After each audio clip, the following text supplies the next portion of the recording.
Welcome to e-learning course on micro-irrigation. In this lecture, we'll cover the case studies on small micro-irrigation systems. I am T.B.S. Rajput and I'm presently working as adjunct professor at IRI New Delhi and Professor Jaishankar Telangana State Agriculture University Hyderabad and as a visiting professor at Asian Institute of Technology, Bangkok. And today's talk will include case study on micro-irrigation option, and to cover that we'll go step by step, all steps taken for micro-irrigation adoption, including rapport building, PRA, participatory rural appraisal, matrix ranking techniques, farmers training, introduction of bucket kits, drip dealership establishment, farmers success stories after adoption, and introduction of solar photovoltaic panel operated drip irrigation system, and then one evaluation study on newly installed solar photovoltaic pumping system under the government scheme, again in Rajasthan, one district, Chur. So starting from micro-irrigation system as such, we all understand its advantages. Just to refresh once again, it has low application rates.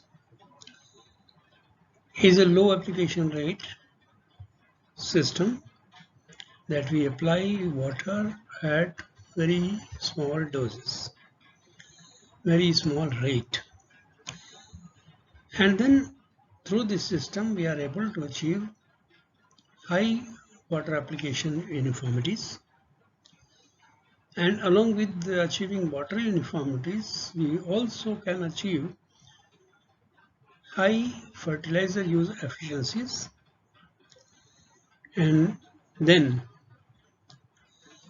we can also control the moisture or the environment around the plant roots. The root zone environment we can control through the system.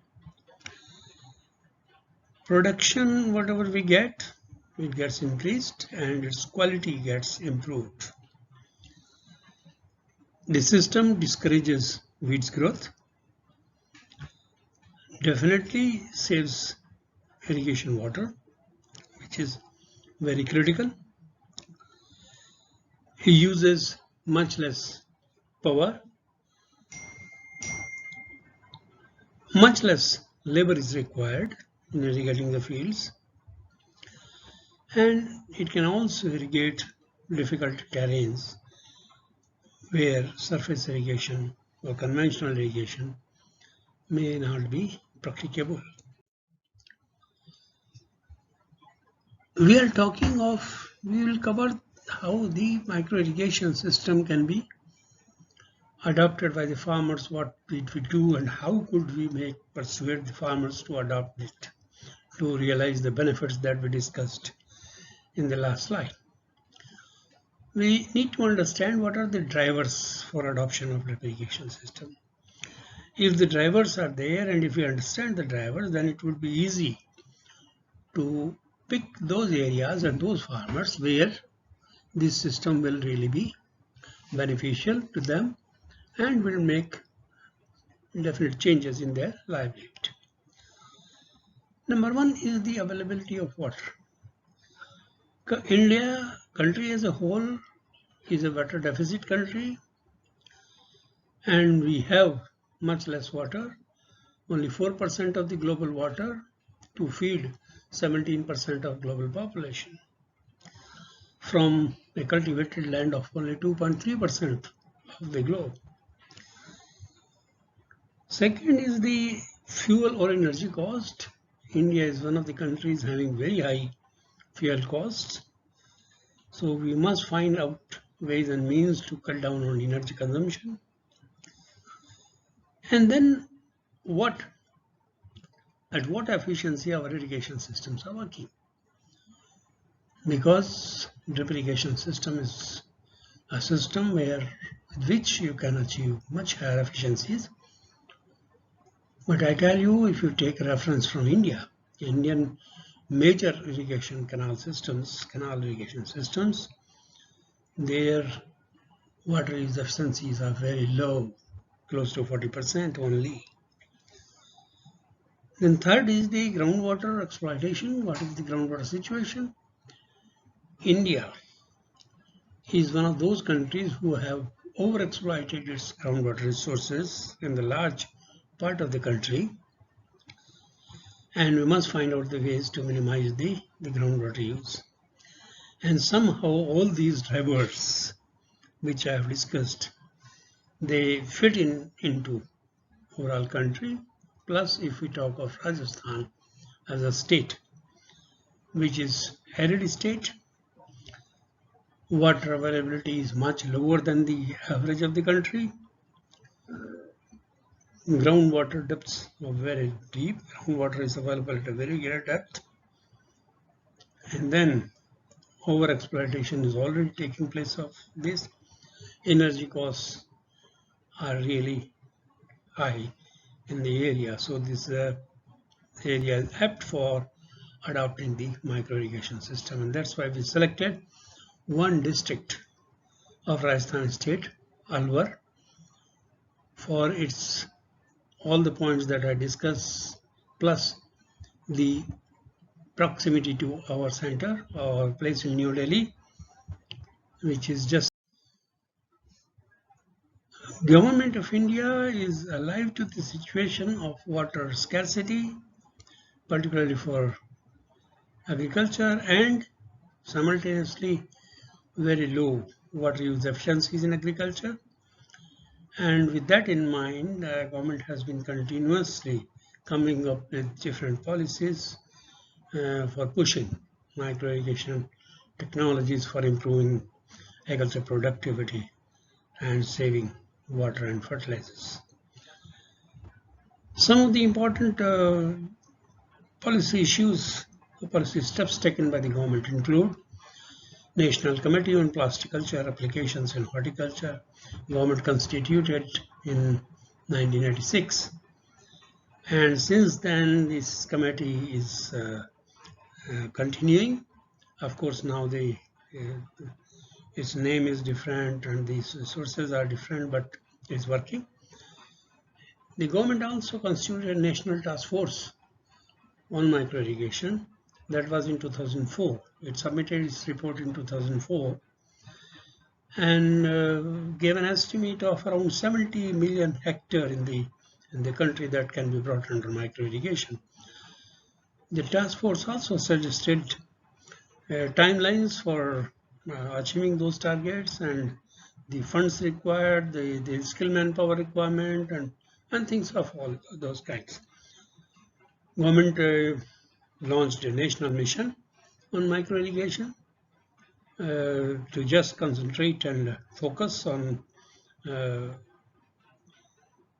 increasing the adoption of micro-irrigation. Then National Horticulture Board is there, Mission for Integrated Horticulture Development Scheme is there. And then the government also created National Technical Support Group for micro-irrigation for taking care of all technical issues that are coming up in the country. And then state technical support groups were also created. Also, state micro-irrigation committees were created in different states to ensure that micro-irrigation scheme sponsored by the center mainly is implemented in their states. To ensure the quality, the government did several steps. Number one is the joint inspection committees. So whatever the systems are installed, a joint inspection committee selects randomly a few and then check them. And third-party inspections are also done to ensure the quality. And major step in assuring quality is the standardization of the product, and for which the Government of India created a committee for making standards of different components of micro-irrigation in the Bureau of Indian Standards. And by now it has already developed more than 20 standards for 20 different components of micro-irrigation. And now it is mandatory from the Government of India that all micro-irrigation system components which are installed under the government sponsored scheme, they must be having the seal of ISI, that is Bureau of Indian Standards. And finally, the scheme is launched by the government in 2015 in the name of Prime Minister Krishi Sinchai Yojana, in which the government has tried to integrate all different schemes dealing with water and agriculture, and to have a concerted effort on enhancing the irrigated area in the country, particularly under micro-irrigation.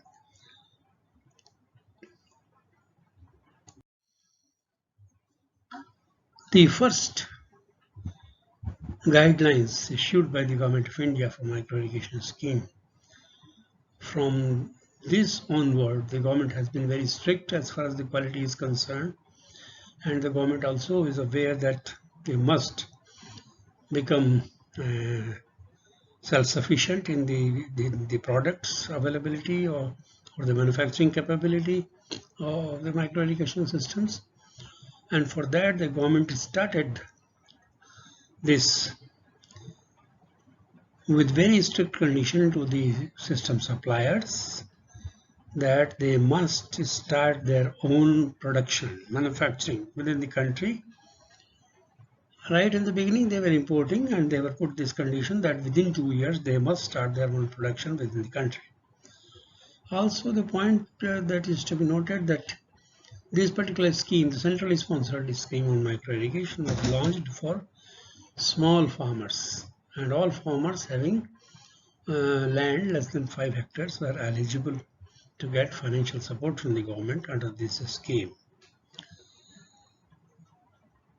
And now system suppliers were also asked as a condition to be a part of this scheme that they must maintain these systems that they install in the farmer's field for at least first 3 years. And they should also provide the necessary backup, that is the package of practices for the farmers, because they are not used to this system, and they would like to have the information, and this becomes the responsibility of the system suppliers that they give this know-how to the farmers on package of practices or using the micro-irrigation systems efficiently. One very major step taken by the Government of India was to initiate PDCs, Plastic Culture Development Centers, in the country. Now they are renamed as PFDCs, Precision Farming Development Centers. And now we have 22 such centers working in the country and representing almost all major states of the country, and to take care of the local agricultural problems, local climate, local soil, local preferences for crops. And these centers were asked to develop the technology locally suitable for local crops, and these centers have been really a catalyst in increasing the adoption of micro-irrigation system in the country. I might have told that the National Task Force had estimated around 70 million hectare area that can be brought under micro-irrigation in this country. We have moved ahead a lot from that point, and we have reached a figure close to 12 million hectare, but not at the pace which was expected from the task force, which was expected by the task force. So we need to push the technology harder into the farmers' thinking, and then to achieve the target of 70 million hectare. But our achievements are no less, because we are already number one in the world, having the largest area under micro-irrigation. But we have not to stop here. We have to move forward, and we have to bring much more area under micro-irrigation to save our water resources and feed our millions. This is just to give you an idea that what presently the area coverage we have. I gave you a figure of roughly 12 million hectare plus. Now I'm going to tell you that though we have reached that large figure, it has not been easy, and it is not even easy today to introduce micro-irrigation and to persuade farmers to go for it. We selected the area of district Alwar, Rajasthan, knowing fully well that it's an arid area, is a large area that they have. The water is very limited, water table is quite deep, and the farmers, they are growing only kharif crops like bajra, maize, jawar, pulses, and other, and they are having productivity very low. But one thing good, that many of them, not most of them, but many of them have their own tube wells, though the discharges are very low, but they were adequate enough for our planning of micro-irrigation. So we selected this area, and this was something in 2009-2010, and from then on we are working in this particular area, and I will now discuss how did we really started from this selection of this area to a present situation that we'll be discussing all steps wise. The first thing, it seems very easy to think that you take a technology to farmers, since it is good, since it is beneficial, it will be adopted. No, it is not that straightforward, because of several socio-economic factors. Number one, if you go with some technology to a village, remote village, where the farmers are mostly illiterate, they just don't believe you. And number two, the type of technology that you are talking, they have never been exposed to that. So for them, it is very easy. It is very difficult to really go for any new technology immediately. So what did we do? We just went to the farmers once, 2, 3, several visits, and just informally talked to them and developed good relationship, good rapport with them. And within the year 2010, we developed some good relationship, and we started winning their confidence that what we are talking is useful to them, and we are there for their good. Now, second was to understand their perceptions, and by talking is difficult to understand the perception of different people, particularly of an area which you don't belong to, or which you have not been there. You do not know their socio-economic factors and other situations. So to understand their perception about technology, about their problems, about demography, and about all the level of technology that they are using, there are different number of extension techniques that can be used. We adopted PRA, Participatory Rural Appraisal, and what did we do? We adopted these techniques, including transit walk, walking along and across the village with the villagers, with the farmers, and then developing or seeing the seasonal calendar, what they are doing, how they are doing, And then of course the Venn diagram. Venn diagram is this that you are seeing in the photograph at the lower part. This is the circles, small white circles, different sizes, different things. These are the representation by the farmers of different technology levels and different levels of their problems and preferences. So just by giving them an option to make a representation in terms of size, in terms of color, and in terms of their respective positions from the center, we tried to understand their perception about all these things. And then after knowing all that, we thought that let us make it little more analytical. And for making that, we started matrix ranking exercises. Under these exercises, a small performer is developed, and then the respondents, that the farmers, are given this performer, and they are requested to put their responses onto it, and then we value those responses. We ask them to put their responses only in numbers. After explaining that number 1 is the low priority, number 9 is the maximum priority, we ask them to number all their priorities, and after they have filled up the form, we collect that and analyze that and develop ranks to different technologies, and that's how we understand that what technology level they are in and what technology level you can push it further. Next comes the farmers training. Once they have confidence in us, once they understand that we are trying to help them, we organize trainings. The first training we organized 1-day training in their village. That village, their name was Sunehra, and I think it was the month of May in 2010.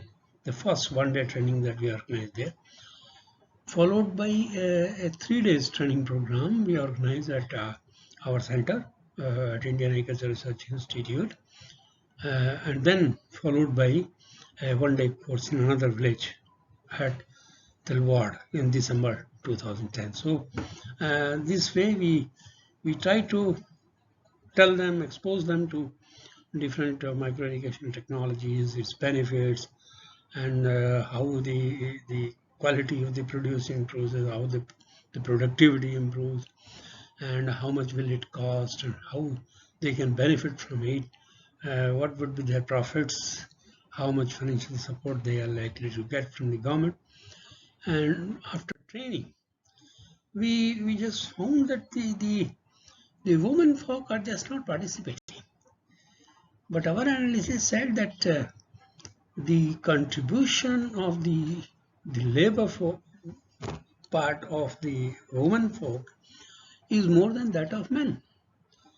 So we thought, if in agriculture if the contributions of women folk are more, and if we exclude them or leave them aside, just all the men all the time, then perhaps we are not able to hitting the right thing. Then we started talking to the farm women. They expressed their reservation of not sitting with the men because of their customs and traditions. So we arranged on their request an exclusive training program for farm women at Indian Agriculture Research Institute, New Delhi. And during discussion, we found that none of them had ever been to the country's capital city, Delhi. So we showed them around different points of interest in Delhi, as well as our whole institute, where they could see different crops under different technologies, and they could just feel them for themselves that the productivity of their own crops is much less, or is likely to be much less than what the crops they are seeing in the institute. They also saw our micro-irrigation systems and crops under micro-irrigation, and different technologies and different variants of micro-irrigation. Particularly, they all showed keen interest in our bucket systems.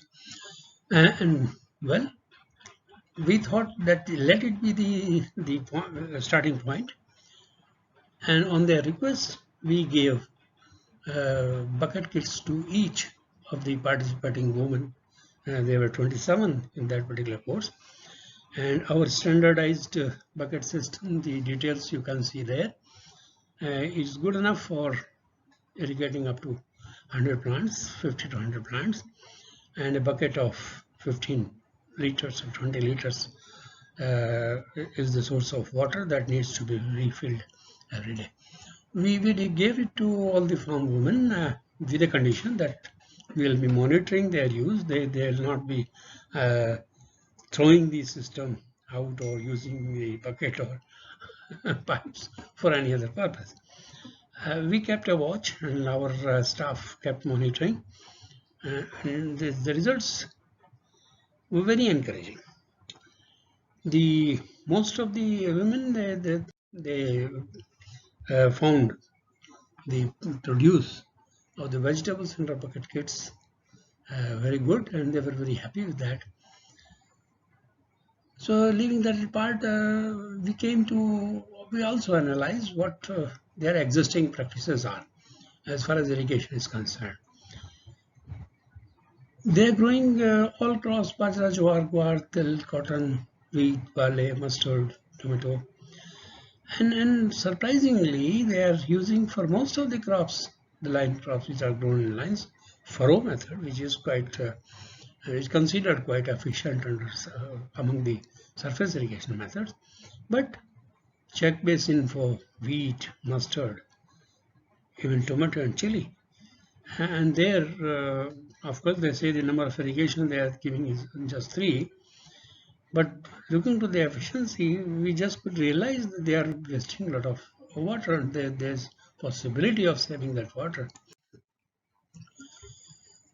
We also took pains to take soil samples and water samples from different selected farmers who showed interest in adopting micro-irrigation. And then we analyzed all those soil and water samples in our facility at New Delhi, and we suggested and discussed with them that their soils are rich in which particular nutrient and poor in which particular nutrient, and how should they decide about their fertilizers that they apply. How can they save money on those fertilizers, selecting on the basis of the health of the soil that they have. We also monitored the discharges of their tube wells. Surprisingly, they were very low. In the picture, top right hand that you see, this tube well is giving only 3 liters per second discharge. But unfortunately, if you see the earthen channel through which the water is being conveyed, nearly half the water will just get lost till it reaches the field that she is intending to. We also organized the farmers meeting with the industry. We took the industry people there to explain to them that how is the system, what is the system, how will it benefit, and what will be their role, and how much will they help the farmers if they adopt the system. When we asked the industry to come forward and help the farmers in installing the system, they showed that there is a big difficulty for them. They don't have any network in this particular area, so they don't have any dealerships, they don't have any engineer for designing and installing the system. So they'll have to start afresh, and so they need enough business, which was not there at that moment. We requested one industry, none of him came forward for that, and one farmer we somehow persuaded to become the dealer, and the question was just paying rupees 50,000 to become the dealer, and which was a great difficulty to find a farmer who can pay that. But we found that, and net of him we requested, can you help these poor guys, because we had selected the farmers who own lands only limiting to 2 hectares each. So they were small farmers and resource poor. So net of him, the company also agreed to give a little cut in their profit, and 5% of the cost they told that there will be for the people or for the farmers who adopt in the very first year, the irrigation in the very first year. That was 2010. And then director of horticulture in the Ministry of Agriculture, Government of India, also was kind enough to support our PFDC, President Farming Development Center, to help the selected farmers in that particular area up to some extent through kind like fertilizers and seed and things of that kind. And that's how we persuaded the farmer. And the very first year, we got around 6 farmers to adopt irrigation system. I'll not forget to mention here the state government officials who were involved in the business of installing the promoting micro-irrigation. They were very cooperative, and we approached them, and they helped the farmers to get the subsidy, the financial support portion from the government released in time. And that's how we could initiate or get the first 6 drip irrigation systems installed in village Sunehra and Tilwar. And in the first 3 years, third year, in the first 3 years of the project, we could get 26 farmers who installed drip irrigation system, and the totaling area of 34 million hectare approximately. And of course, the present number exceeds 300, but that is a different story, that the farmers came from 0 to that level. Now I'll just I'll just share with you some of the success stories of the farmers, of first few farmers who adopted micro-irrigation on our recommendation or our intervention. What you are seeing is Mr. Hukum Singh in a district Alwar from village Tilwar, and he is a cotton farmer. Now, if you see to the comparison with the drip irrigation and the flood irrigation, in flood irrigation he was giving 3 irrigations, and in drip irrigation he gave 30. And for each irrigation, while he was doing flood irrigation, each irrigation took 40 hours for irrigating his field. And drip irrigation, each irrigation required 3.5 hours. So if you take the total hours spent on irrigation, in drip irrigation became 105 hours. Whereas in just 3 flood irrigations, he was investing 120 hours. So he saved 15-16 hours in irrigation.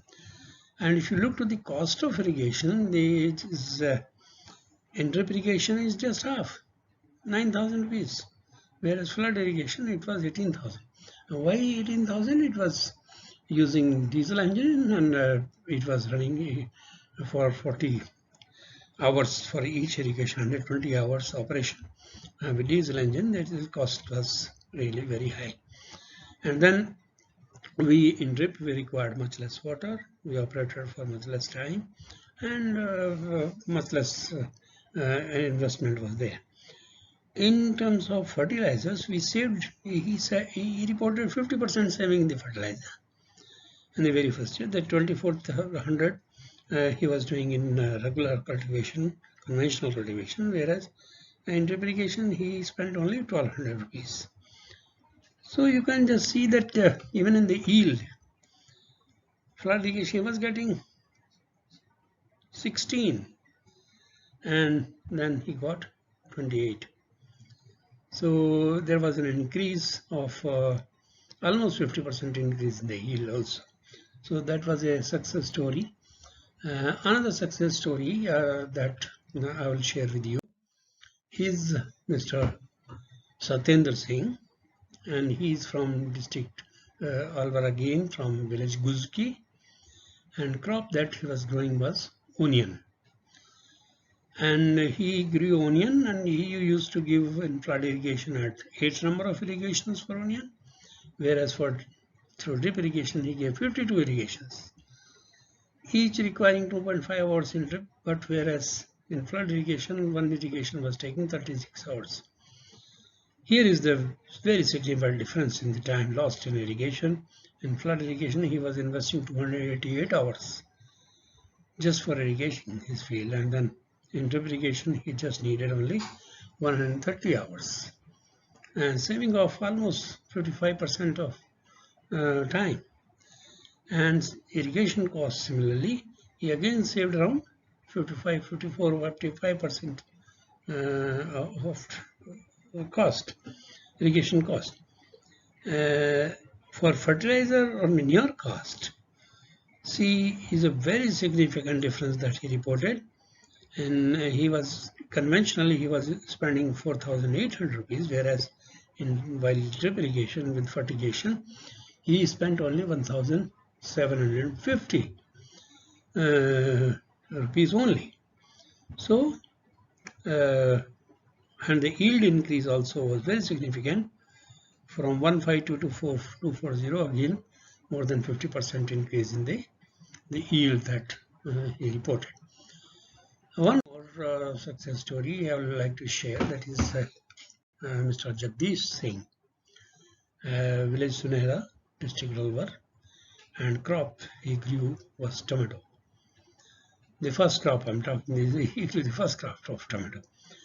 The same thing here, number of irrigation he used to give was 7, but in drip irrigation he went up to 72. Whereas time per irrigation in conventionally he used to 25 hours, whereas only 2 hours in drip irrigation, and he saved 18 to 20% of time that was going into irrigation. Irrigation cost he saved around 20%, and then yield increase is almost 50%. So all the farmers achieved almost 50% or 50% plus increase in yield, and then saving in fertilizers almost 50%, and saving in time of irrigation and saving in irrigation costs. And this sharing of these success stories with the nearby farmers and other farmers in the area really made the difference, and that's why, or that's how we are able to reach more than 300 farmers now who are having drip irrigation system installed in their field, and they're all happy farmers, and the number is growing by the day. The site has become a point of attraction for our VIPs. Many senior officers from the Ministry of Agriculture, Ministry of Water Resources, the state government, and several big NGOs, nearby farmers, they visited the site, and the farmers make all the arrangements to receive them and explain them, and that's a center point now for promoting micro-irrigation in the nearby areas. Now with the time, things change, the technology also changed, the thrust of the government changes. Lately, for the last 4 or 5 years, the government is giving a lot of thrust on promoting solar photovoltaic pumping systems, particularly to meet the energy gap, particularly the electricity deficit, and in remote areas. And Rajasthan being the largest state as far as the area is concerned, in its remote area, reaching electricity everywhere is just a difficult proposition. So the Rajasthan government is taking up solar photovoltaic panel systems in a big way, and linked with drip irrigation system is a matter of our interest. and the Rajasthan government has a scheme launched. Now, in fact, several state government has launched the scheme of solar photovoltaic pumping system linked with drip irrigation system for saving electricity, water, and all other benefits that it can achieve. Now, I'll share with you some of the success stories of this particular scheme. In the same villages, we again talked to our farmers and explained to them that there is a possibility of putting up this, taking benefit of this scheme. The government is giving sufficient financial support at this stage, and this is the right time to adopt this particular technology. And as we all understand that all the dark portions in the world, these are the lot of solar energy available, the highest solar energy is available, the darkest portions that they have, and Rajasthan is one of the places where we have the solar energy plenty. Now you can just see that we have the total potential, large potential in most parts, over 4 kilowatt hours per square meter per day, which is really large. And that's how we found it worth to promote this scheme among our old villages, farmers, same farmers, where we had initiated our micro-irrigation promotions earlier. These are two different types of systems, the fixed panel system and the sun tracking panel system. The sun tracking panel system, this is a small panel that is attached, it takes care of the tracking and it moves along the sun to track and exploit the maximum energy, solar energy, for converting it to electricity. These particular systems are very rugged and simple in maintenance, install, highly reliable. The problem of regular grid, national grid, that's not there, and it has a long operating life. They are durable and they are eco-friendly, and there is no fuel cost. In fact, in the absence of electricity, people are using diesel engines, which are really a nuisance as far as the pollution is concerned, noise and air pollution. And the difficulty is that initial cost is quite high, and additional cost is required for batteries and water tank, and for diesel also if you are using a hybrid system. Then main problem is the lack of specialized technical manpower. If you installed one, then getting that skilled manpower for any repair, maintenance, or any difficulty is a great problem at the moment. In some communities, some areas, panel theft also is a problem. So security at times can be an issue. Now, one misconception among the people is that can lead to excess groundwater use, to which I do not subscribe, because the farmer is already having a pump, a diesel pump, and he is irrigating his fields using that conventional irrigation using this pump. Now, if you connect it, if instead of surface irrigation, if you connect a solar operated pump, then the discharge that will be required through drip irrigation will be much less than what is in the conventional irrigation you need. So the area that he was irrigating earlier using the conventional irrigation, he will be using it now through drip irrigation, which require much less water. So he doesn't require pumping more groundwater. That could happen because the solar electricity, the power through solar panel will be available for longer hours, and once the panel is purchased, that will be almost free. So the fear of the people is that it will be used for exploiting more groundwater, but that is not possible because the farmers are small and they're already irrigating the entire land. If they pump more, where they will throw that water out? But anyway, those are the points for discussion and debate. Other incentives of the Government of India for promoting solar energy include viability gap funding for the manufacturers. Accelerated depreciation also is for the manufacturers to come forward, and 40% depreciation in the very first year to encourage more and more manufacturers to get into it, and to protect the local manufacturers, a 25% duty on the imported items from China, Malaysia, and similar countries to ensure quality, and capital subsidies also applicable to people putting up large plants. And they also have schemes for renewable energy certificates for major manufacturers. They can realize and they can take benefit of that for other things. And assured power purchase agreement.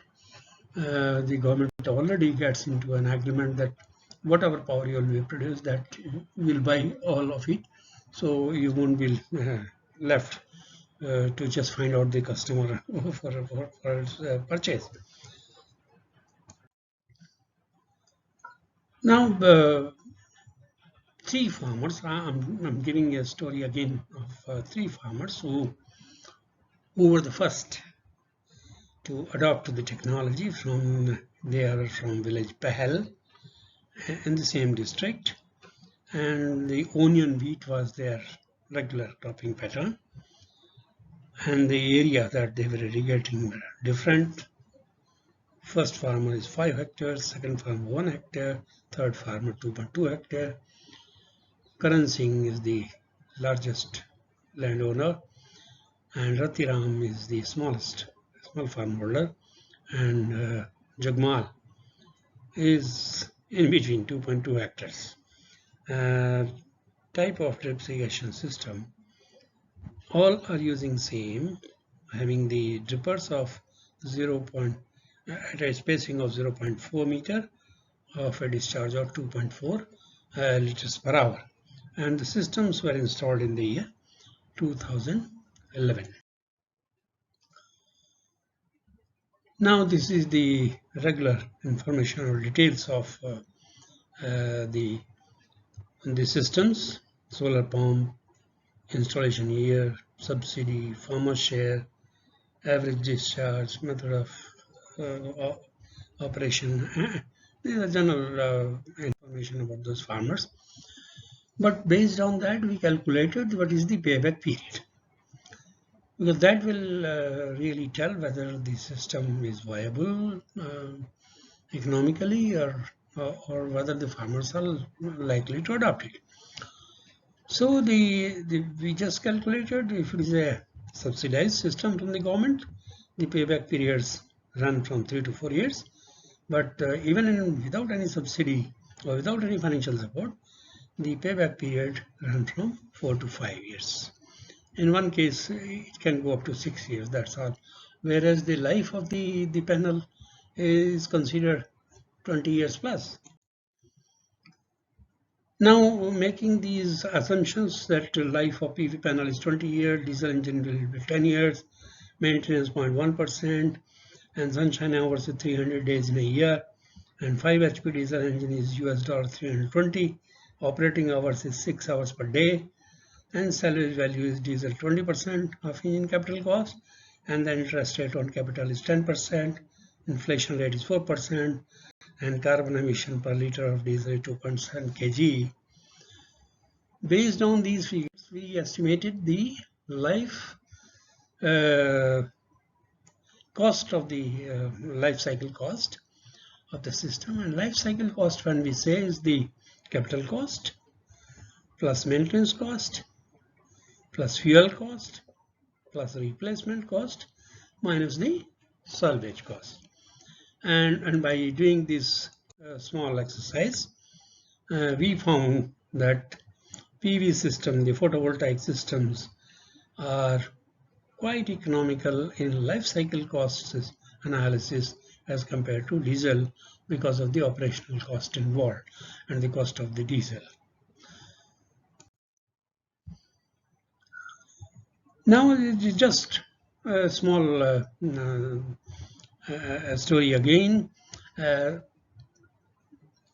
In one district, Churu, the scheme of Rajasthan for the suitable photovoltaic systems attached with the drip irrigation system, there were several complaints from the farmers that the systems are not working all right. An evaluation was made, and the evaluation we estimated all sort of climatic parameters and groundwater situation, and then the possible pumping and potential evapotranspiration of the crops, and then operational head. What is the operational head requirement for mini sprinklers, drip, and sprinklers under groundwater depth levels available? So, and we finally found that the systems which are commonly given to the farmers are 3 horsepower and 5 horsepower in several cases of groundwater depth, which are mentioned in the analysis. They are not sufficient for even irrigating 0.5 hectare under drip and sprinkler. So this type of analysis showed that instead of giving them blank and block 3 horsepower or 5 horsepower systems, we must make the tailor-made system. We must give the farmers a tailor-made system based on the depth of water and the discharge that they require, and the energy and the power that they require to ensure the systems work and they become a success story. With that, I think I'll close for the day. Thank you very much for listening, and if you have any questions, they'll be taken up later at appropriate forum. Thank you very much.